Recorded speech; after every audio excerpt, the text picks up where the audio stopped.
At ICCU, to make a difference, it takes just one connection. A friendly face, an open ear, a helping hand. And then something amazing happens. We find out that we're better together. This is what Idaho Central does in our communities every day. We help our members with the small things and big dreams. This is what believing in you is all about. Idaho Central Credit Union, looking after your daily balance. It may have been a new job or starting a new business. Maybe you were looking for a better place to raise a family. It's possible you were returning home to the place you love, to Idaho. Whatever your reason for coming, 40 years or 4 months ago, Lithia Ford of Boise wants you to know you're welcome here. Lithia Ford of Boise, where Ford begins in Idaho. When it comes to concrete, we've got you covered. RowPaint.com offers custom concrete coating services for your garage, business, warehouse, and more. And we do it in one day. We are your complete concrete coatings solution.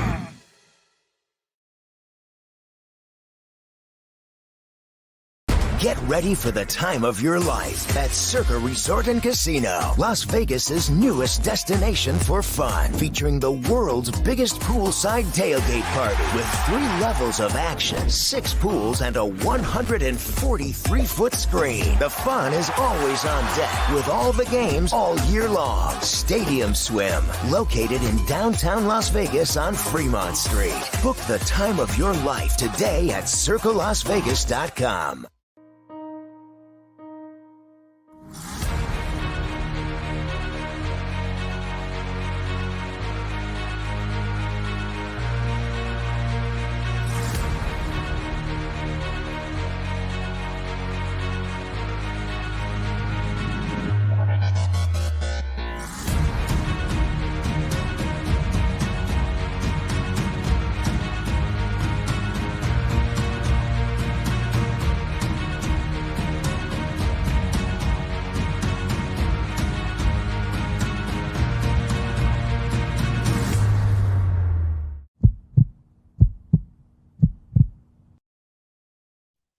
Well, greetings, Boise State fans. Welcome on in. Bronco Nation News Live. It's Mondays with Mallory. My name is BJ Rains.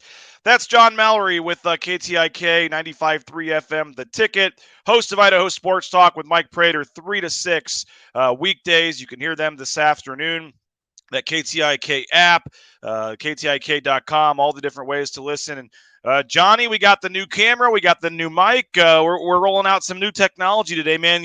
It's hard to make you look good, but you look pretty good, man. How's it going? All these new cameras in our studio here at KTIK. I don't know how I'm liking this, man. There's a lot of cameras around, man. No nose picking, right? You gotta watch your back all the time. But this is definitely upgrading our segment here on Mondays, BJ. I didn't have to come in and set up my laptop. The audio was now professional sound. So what do we got? About 20, 30 minutes here? Let's get the ball rolling. Looking forward to this, and thanks to our friend JP for setting all this up and behind the glass, working hard to do this. So appreciate John Patrick for that. And we got a lot to talk about today, Johnny. 14 in a row. We keep saying, well, we'll see next week if we're still talking about the win streak. And sure enough, we are. If folks have comments or questions, they can get those in either on the KTIK or Bronco Nation News social media channels where this is broadcasting live. You can get your comments in, your questions in for Johnny or I, and we'll get those on the screen during the show here, interact live with some fans. But 14 games in a row, Johnny. Marcus Shaver, as you call him, Big Shot Shaver, does it again. Hits the three-pointer with 1.9 seconds left. Boise State wins it in overtime at Fresno State, 68-63 last Friday night. 14 in a row. The train rolls on for the Broncos, John. Isn't that crazy? This town, I've been saying this. I think you have as well. Enjoy the journey, right? And this town and this team and this fan base just get to keep enjoying this journey, BJ Rains, and who knows how and when it's going to come to an end. But next up, you Thursday night, right? What's that in Laramie on Thursday, BJ? Yep. Yep, Thursday in Laramie. They got a big one tonight first.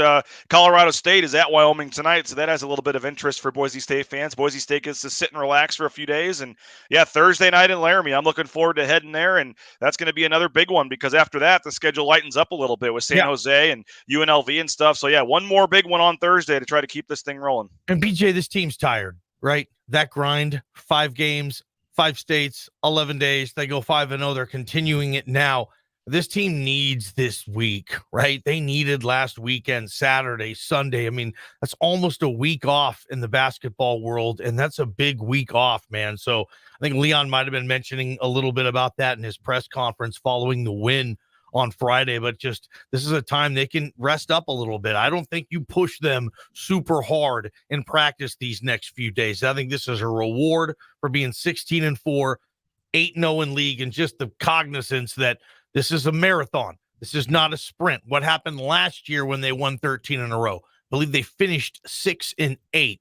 That's not going to happen again with this team. This coaching staff needs to do everything it can. If that's not going to happen with this squad, BJ, staff's got to do everything it can to keep these guys ready and fresh come end of April, and certainly in Vegas for the conference tournament. You need to be fresh. You got to update your stats there, Johnny. 17-4 now. I know it's hard to believe. 17-4 is now 17-4. the record. 8-0 in Mountain West play. It's pretty crazy when you think about, Johnny. This team was 3-4. 3-4. They had lost to Cal Bakersfield, scoring 39 points. They lost to St. Louis in overtime, shooting 12 of 26 from the foul line. Devonair Dutrieve gets kicked off the team. It's rock bottom, Johnny. Who would have ever thought 2 months later? 2 months later, they went undefeated in December, undefeated in January, and here we are on February 1st talking about a team that has not lost since November 30th. That's pretty improbable. Yeah, isn't that crazy? I mean, what's the only other team that could say that right now? Is it Auburn, who has the longest number one team in the country? Yeah, number one team in the country. They're the only team that can sit there and say it's been on a longer streak, and it hasn't been a bunch of cream puffs. It hasn't been a bunch of lollygaggers that they're playing, BJ. Boise State 4 wins in the quad 1, which is a big thing with the net. And I apologize on the 16-4 because according to the net, the NCAA considers Boise State with the 16-4. They don't count Montana Tech. That's right. That's probably what it was, right? It is, yep. But they are 17-4. Don't get me wrong. Anyway, in the quad 1, Boise State's 4-0. Okay, have not had a quad 1 loss. To put that into perspective, they are the only team essentially in the top 32 of the net ranking that is undefeated in quad 1 minimum 4 games. That's it.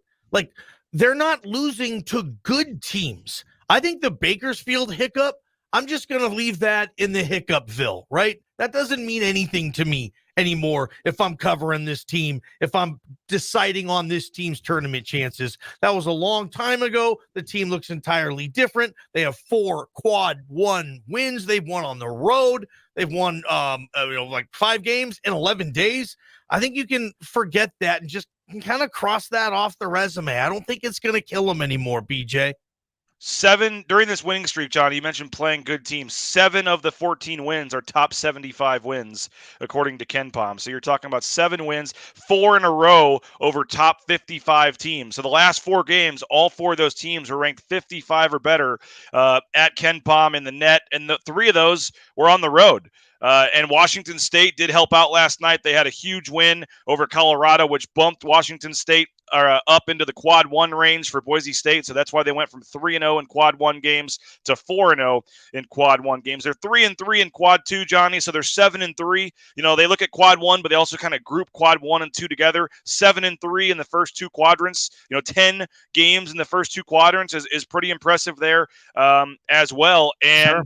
They're winning on the road. They're winning at tough places to play. There's fans, and as I said, there's not a lot of 300. You look at last year's 13-game winning streak. It was all 300 ranking teams, New Mexico, Air Force, San Jose. You're not getting much of that this team. I mean, you're talking even some of the other teams, Tulsa 150, Nevada 123, New Mexico's up to 154. I mean, even some of the quote unquote easy wins are against, teams still in the middle half of college basketball. So Boise State's rankings continue to rise. Johnny, you mentioned 32. Boise State is now number 32 in the net, and they're number 31 at KenPom.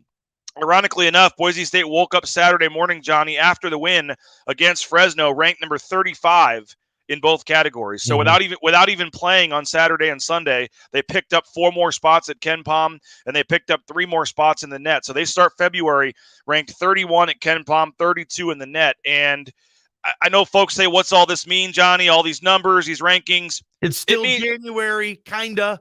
It means they're in a pretty good spot, though. If they were to finish the season 31 at KenPom and 32 in the net, they would most likely be in the NCAA tournament, correct? Here's the thing. If Selection Sunday was yesterday, they would have been in. Yeah.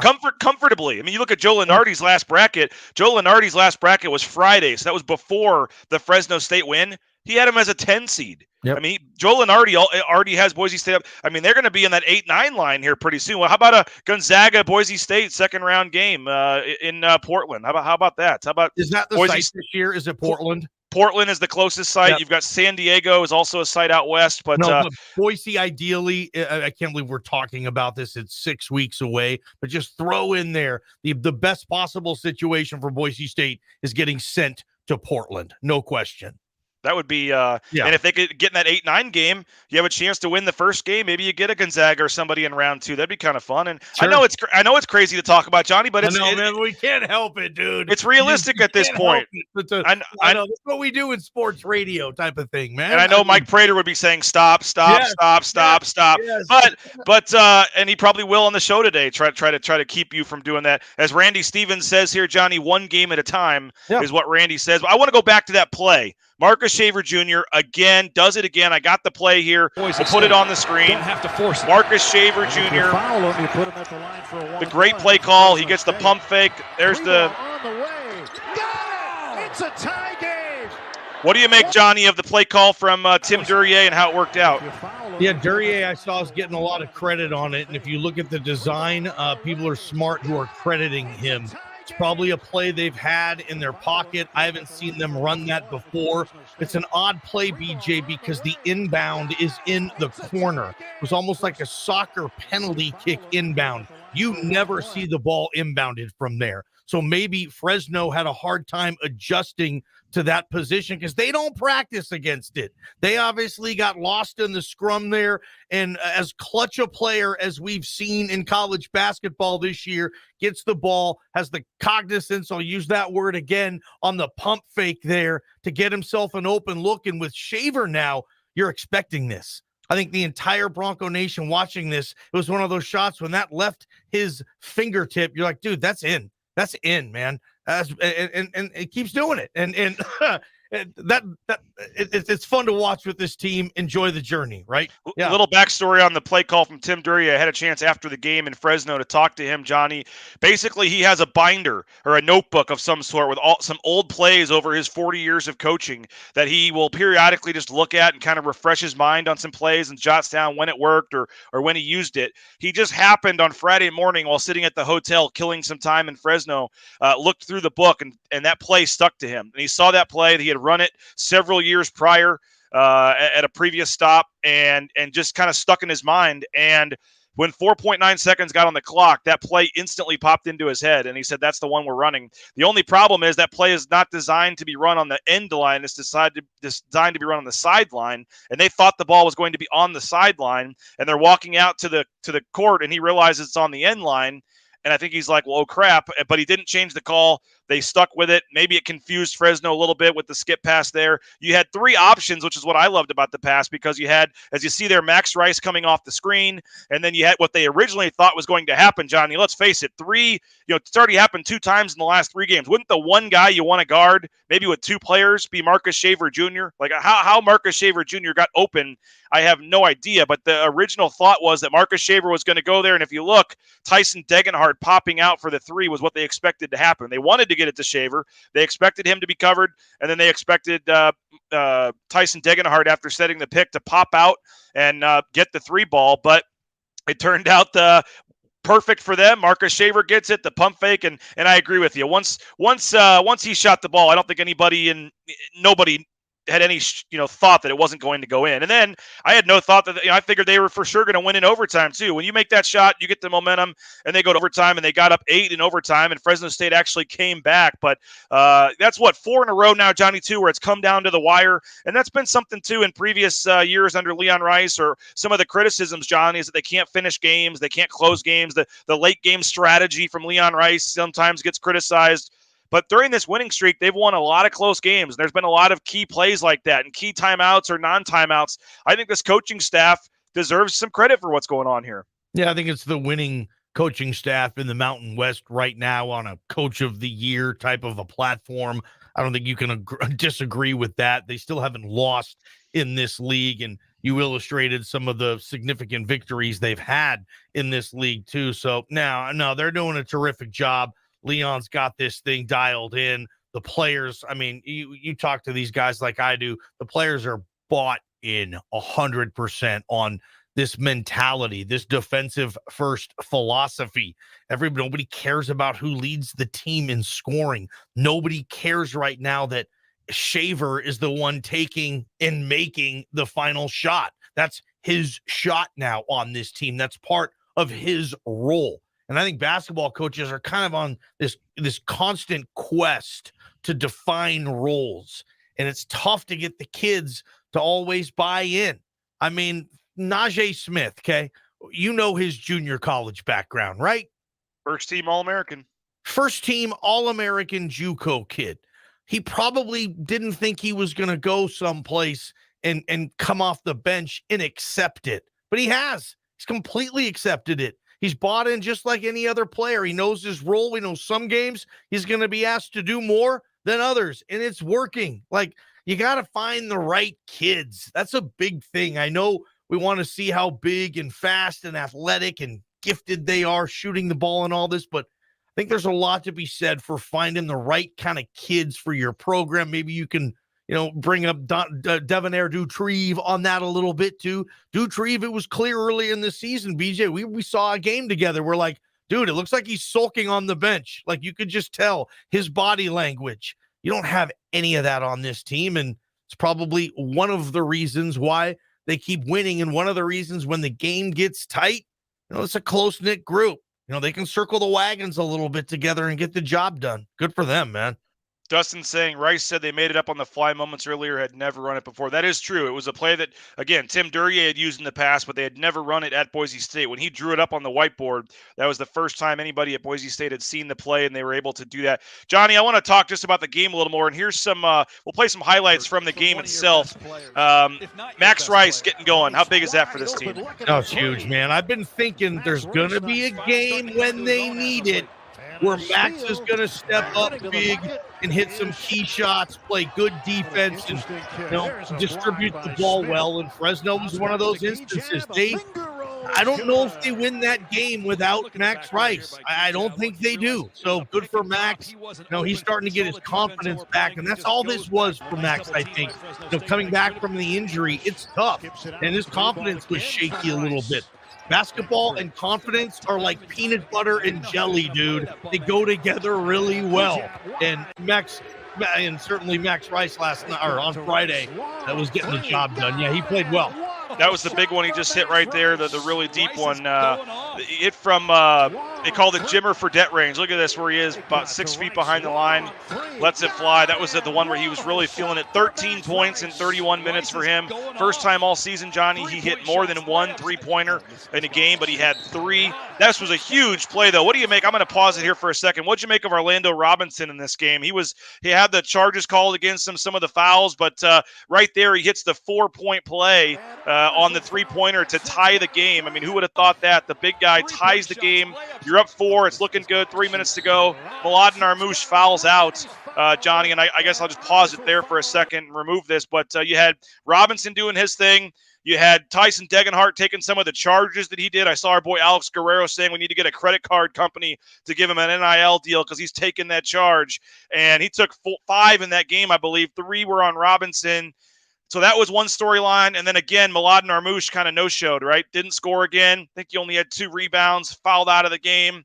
If you're looking for, some kind of area where they can still improve, I think a little more consistently maybe from Armouche. Yeah, well, I mean, that play by Robinson, I mean, that's what, big time players, big time plays, big time games. I hate those fouls, though. 10 years ago, 15 years ago, I guess I'm the old guy, they wouldn't have called that. Basketball did not used to call that play. Now they call it all the time. And I know, obviously, Armouche needs to be a little more aware. But, hey, if anybody touches you, go down. And that's like an automatic, immediate call now. Anyway, so that call bugs me a little bit. But Orlando Robinson needs to play better down the stretch as far as, handling the ball. He was turning the ball over on those charge calls. And obviously, Degenhart, this is another box you check of this kid that you love. He just continues to get better, and he's smart, and he's just all kinds of terrific.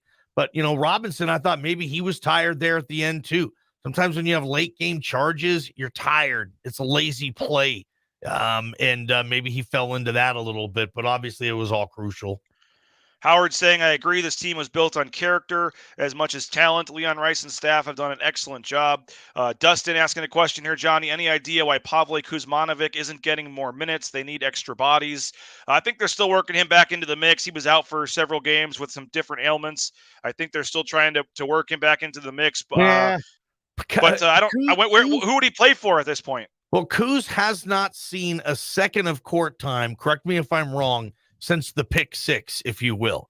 The last time he was in, he threw a pass about to half court. It got picked off by Wyoming, I believe, and they scored on a He got 4 minutes. He got 4 minutes at Fresno. Okay, so he did get in at Fresno. Yeah. I'm good for him. But, Leon's got his rotation.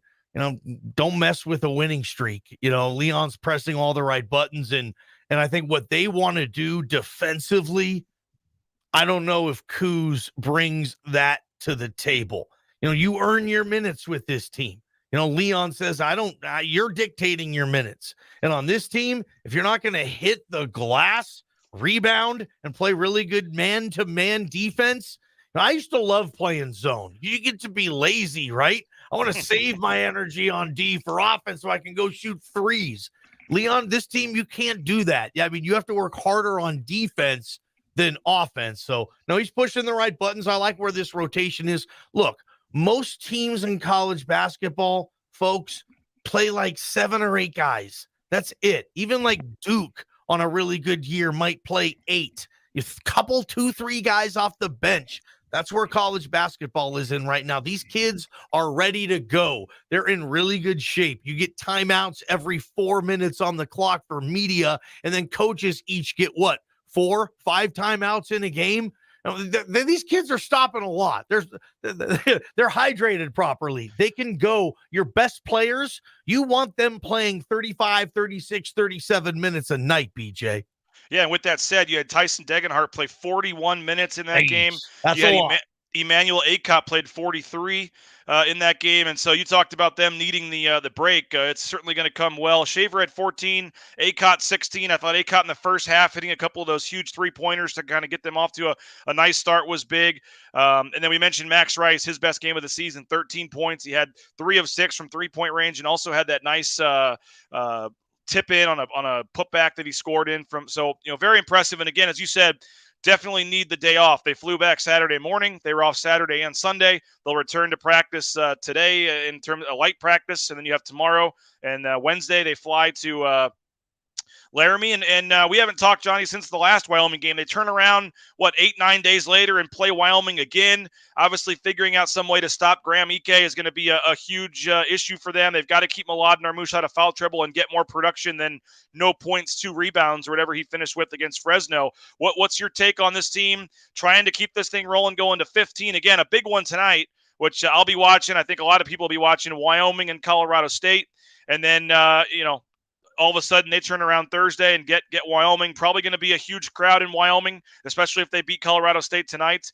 What's your take on the rematch coming up on Thursday? Yeah, Wyoming's going to be ready for this. I think Jeff Linder, his staff, Graham Ike, just sitting there. Come on, we want another shot at these guys. We didn't like how the last game ended. We thought we had a shot there. We thought we should have stole that game. We didn't. Okay, we hold serve at home. So I think Wyoming, you're going to get a mega focused Wyoming team. I'll tell you this though. If Boise State gets this one, if they go to Laramie, and Leon's had success there, if they just keep this streak going, go there and win another whatever tight game, however they win it, it really sets up the next 3 games, BJ, San Jose, UNLV, and Air Force. They're 8-0 in the league.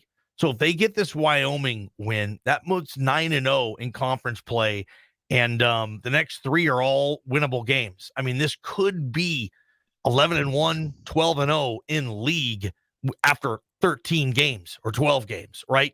Heading into that 13th game against Utah State, which is a home game on a Saturday. And I'm telling you, if these guys are 11-1 or 12-0 in this league for that Utah State home game Saturday, 6 p.m., that's going to be big time, man. That's going to be a big event in this town. But it sets up with the schedule, BJ. Like, they don't play Colorado State until the last game of the year. Well, they got to make up the other game, and I, from what it sounds like, I can make you happy. You did not want it to be Super Bowl Sunday. It's not. From what I'm told, maybe that Monday, not Super Bowl Sunday. Valentine's Day. Yeah, they might do it. That's true, but I think they're supposed to play. Who are they supposed to play? Let's see here. On Tuesday, they're supposed to play Air Force, so they might move the Air Force game up to Monday, maybe, and then play the Colorado State game Wednesday or Thursday that week. Gotcha. So you would just have to miss a road game at Air Force on the schedule. I mean, the schedule's looking good there. Where it's, I mean, if the collapse is going to come, I mean, it's certainly going to be a collapse because they're going to have a chance. If they win that Wyoming game, like you said, that'd be 15 in a row, and then you put the next 3 in. I mean, they could be going into that Utah State game on an 18-game winning streak. Isn't that crazy? Right? They could literally be like 21-4 or something going into that game. How big of a national story would they be at that point? Still, well, they're not at all now. Look at this comment here from Dustin. Look at Dustin's comment on the screen here. He says, "I always dig for national write-ups about Boise after each big win. Nothing after nothing after nothing. What does it take to get a national writer's attention?" Yeah. Gary Parrish, Matt Norlander do a great podcast, and they haven't mentioned. In the last 2 podcasts, haven't mentioned Boise State once. And so for whatever reason, I don't know if it's the late games, Johnny, 9 p.m. on Fridays or what, but they haven't been getting a ton of love yet. They haven't. Yeah. And I'll be curious with the top 25 rankings that come out here in an hour or two, if they're going to, I don't think they'll be ranked, but I think they'll be right on that cusp and be getting a lot of votes. We'll have to see. But and there's a lot of good teams out west right now, which isn't typical in my opinion. It feels like there's more good teams. I mean, they're saying the WCCs might get 4 teams in this year. Like, there's a lot of good teams having success. The Pac-12's got 2 teams in Arizona and UCLA, BJ, who I think can play and beat just about anyone. Gonzaga is still the Zags. So Boise State's kind of even getting lost in that regional shuffle, but they keep winning at some point. There's going to be the national story. How about a college game day, basketball college game day at Extra Mile? It probably won't happen because the Mountain West and ESPN aren't, buddies anymore, but wouldn't that be a cool setup? Maybe at Colorado State, the final day of the regular season, if the title's on the line in Fort Collins. But yeah, it would be more fun to have it in Boise. And how about this, Johnny? You look at the schedule real quick. We got to get out of here. But I mean, there's no game on the schedule aside from maybe at Colorado State in the last game where you look at it and just don't feel like super great about their chances. Like, I know it's crazy to keep looking at this, but there's not like all the big games, San Diego State, Utah State, Colorado State still are all at home. I mean, they only go to Air Force and they go to UNLV as the other 2 road trips. So I think, if you're a betting man, I mean, the streak has to end at some point, maybe Thursday. I mean, Thursday just kind of seems like the logical one. They had this week off. They're playing a team they barely beat last time on the road. And if they lose Thursday at Wyoming, I don't think anybody would fault them or say anything. I mean, it was a great run. turn around on Saturday and start a new streak against San Jose. And somebody did comment, don't forget, buy your tickets for the next home game. The We Win, You Win promotion is back. Let's fill up Extra Mile Arena. Yeah, if you buy a ticket to the game on Saturday against San Jose State, if they win, you get a free ticket to the next home game against UNLV. If they win that, you get a free ticket to the home game against Utah State. They're trying to do what they can to pack this place, Johnny. It should be a lot of fun, and we'll see what happens moving forward here. Long way to go. Obviously, long way to go, but enjoy the journey. It's been a heck of a ride with this team, and coming off that football 7-5 with no bowl buzzkill. Oh, man, Leon and this basketball team have given Bronco Nation something to chew on. I mean, it's been fun. Could you imagine if this basketball team was Stinky Sullivan right now? How down this town would be with sports? It's the exact opposite. You know, basketball's having its best season. And what have they ever been 9-0 in league before in any league they've been in? Have they ever been 8-0 in league before in any league they've been in? Have to look those numbers up, but this is paving the way to be one of the great seasons in this program's history. And it's fun, man. I like this team. Yep. And you and Mike Prater will have more talk on this. You'll have Bob Beeler joining you for his segment, JP as well. That'll be 3 to 6 today. JP is going to join us for a couple of segments. You're going to get all his wonderful insight today, JP. 95.3 FM. Again, KTIK.com, the KTIK app as well. Idaho Sports Talk coming up 3 o'clock today on 95.3 FM. So, John, appreciate your time, Johnny, and always a pleasure, man. And we'll get the February Venmo to you here pretty soon. So, appreciate it. It's payday tomorrow. It is. Huh? It's today, February 1st, man. We'll make it to news. Pays on the 1st of the month. Yep. We pay in advance too, so we try to keep you locked in. But appreciate it, man. Have a great day. We'll see you on the show today. And again, big one for Boise State coming up on Thursday. Full coverage all week. KTIK, Bronco Nation.